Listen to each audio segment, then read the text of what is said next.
Nagising ang Pilipinas sa isang nakabiglang balita noong Marso 17, 2025.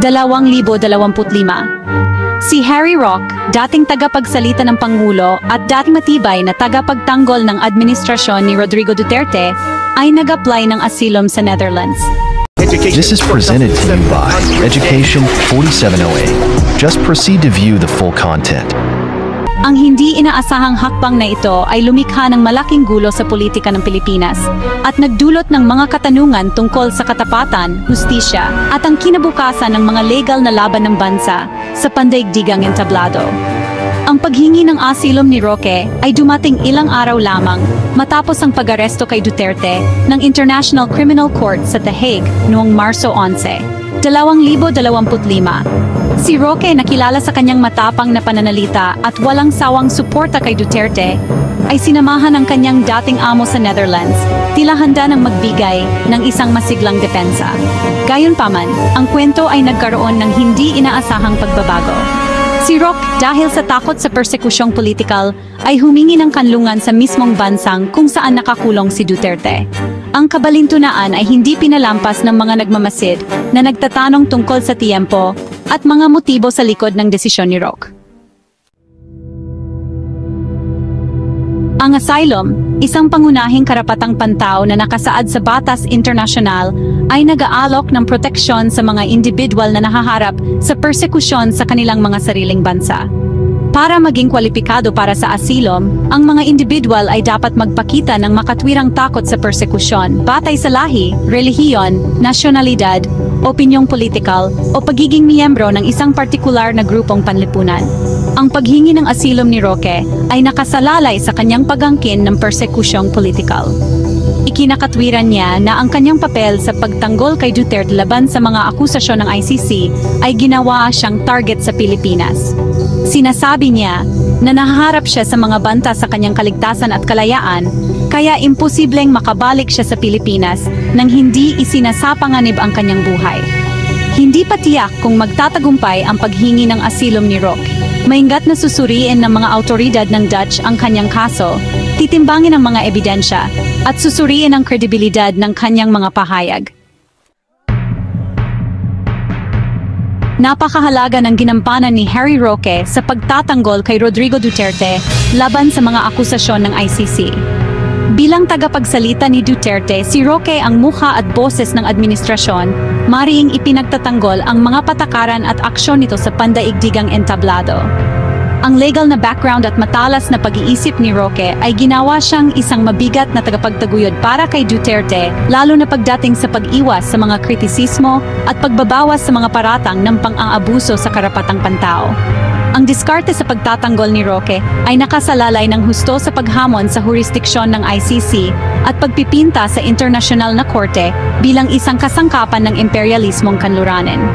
Gayunpaman, ang warrant of arrest ng ICC para kay Duterte ay nagpagulo sa maingat na binuong depensa ni Roque. Ipinahiwatig nito na ang internasyonal na komunidad ay hindi natinag sa mga argumento ni Roque at nanatiling determinado na papanagutin si Duterte para sa maumano'y krimen na ginawa sa ilalim ng kanyang pamumuno. Mas lalong pinagulo ng kasunod na paghingi ng asylum ni Roque ang mga bagay-bagay. Ang kanyang pagkawala sa legal team ni Duterte ay lumikha ng isang butas na iwan ang dating Pangulo na wala ang isa sa kanyang pinakamatapang at may karanasang tagapagtanggol. Seksyon 4, isang nabuwag na grupo, pagkatanggal kay Roque at ang mga implikasyon nito. Ang balita tungkol sa paghingi ng asilom ni Roque ay nagdulot ng kaguluhan sa legal team ni Duterte. Si Vice Presidente Sara Duterte, na ngayon ay nangunguna sa koponan, ay agad na kinumpirma ang pagkatanggal kay Roque. Ang desisyong ito, bagamat tila biglaan, ay naglalayong magpakita ng nagkakaisang paninindigan at iwaksi ang anumang pagdududa tungkol sa pangako ng koponan na ipagtanggol si Duterte. Binigyang diin ni Sara Duterte ang pangangailangan para sa isang maayos at nakatutok na legal na diskarte, na nagmumungkahi na ang paghingi ng asilom ni Roque ay naging isang panggulo. Ang pag-alis ni Roque, bagamat mahalaga, ay ipinakita bilang isang madiskarteng hakbang upang matiyak ang pinakamahusay na depensa para sa dating Pangulo. Gayunpaman, ang pagkatanggal kay Roque ay nagdulot ng mga katanungan tungkol sa dinamika sa loob ng legal team ni Duterte. Seksyon 5, isang tulong mula sa malayo.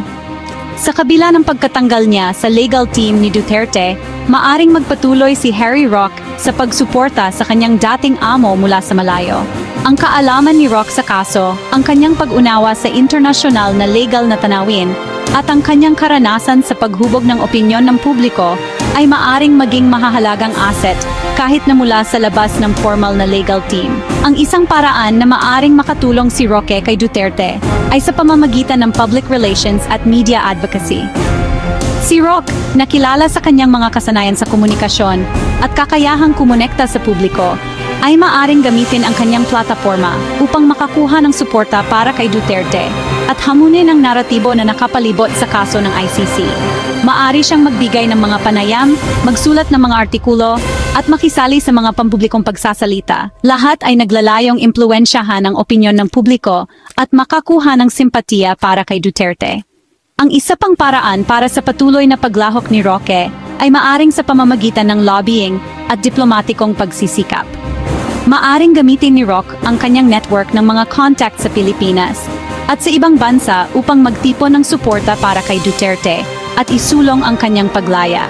Maari siyang makipag-ugnayan sa mga dayuhang pamahalaan, mga internasyonal na organisasyon at mga maimpluwensyang tao. Ipinakikita ang kaso ni Duterte at hinahangad na impluwensyahan ang kanilang paninindigan sa mga paglilitis ng ICC. Seksyon 6, ang negatibong reaksyon, pagtutol sa paghingi ng asilom ni Roque. Ang paghingi ng asilom ni Harry Roque ay sinalubong ng matinding pagtutol, kapwa sa Pilipinas at sa Netherlands. Tinitingnan ng mga kritiko ang kanyang hakbang bilang isang mapang-uyam na pagtatangka na umiwas sa pananagutan para sa kanyang papel sa mga kontrobersyal na patakaran ng Administrasyong Duterte, lalo na ang madugong giyera kontra droga. Sa Pilipinas, kinondena ng mga mambabatas, aktivista ng karapatang pantao, at mga pamilya ng mga biktima ang paghingi ng asilom ni Roque. Tinawag itong isang pagtataksil sa bayanang Pilipino. Ikinakatwiran nila na si Roque dahil ipinagtanggol at binigyang katwiran ang mga aksyon ng Administrasyong Duterte ay dapat managot para sa kanyang papel sa mga umano'y pang-aabuso sa karapatang pantao. Isang online petition na sinimula ng Filipino-Dutch na manunulat na si Joel Vega ay nakakalap ng mahigit 21,000 lagda na humihimok sa mga autoridad ng Dutch na tanggihan ang aplikasyon ni Roque. Ang gobyerno ng Pilipinas, na ngayon ay pinamunuan ni Pangulong Sara Duterte, ay nagpahayag din ng hindi pagsang-ayon sa paghingi ng asilom ni Roque. Seksyon 7, paglalayag sa kurso, ang Pilipinas sa hindi pa natutuklasang katubigan. Ang drama sa asilom ni Harry Roque ay nagaganap sa gitna ng isang bansang nakipagbuno sa nakaraan nito at naglalayag sa isang hindi tiyak na hinaharap. Ang pag-aresto kay Duterte at ang patuloy na kaso sa ICC ay nagdulot ng malaking anino sa Pilipinas, na pinipilit ang bansa na harapin ang pamana ng giyera kontra droga at ang mga implikasyon nito para sa hustisya at pananagutan. Ang paghingi ng asilom ni Roque ay nagdaragdag ng isa pang antas ng pagiging komplikado sa isang masalimuot na sitwasyon. Ang kanyang desisyon na humingi ng kanlungan sa mismong bansang kung saan nakakulong ang kanyang dating amo ay nagdulot ng tataka at nagpasiklab ng espekulasyon na lalong nagpalala sa isang bansang hatina. Ang resulta ng paghingi ng asilom ni Roque ay magkakaroon ng malaking epekto sa Pilipinas.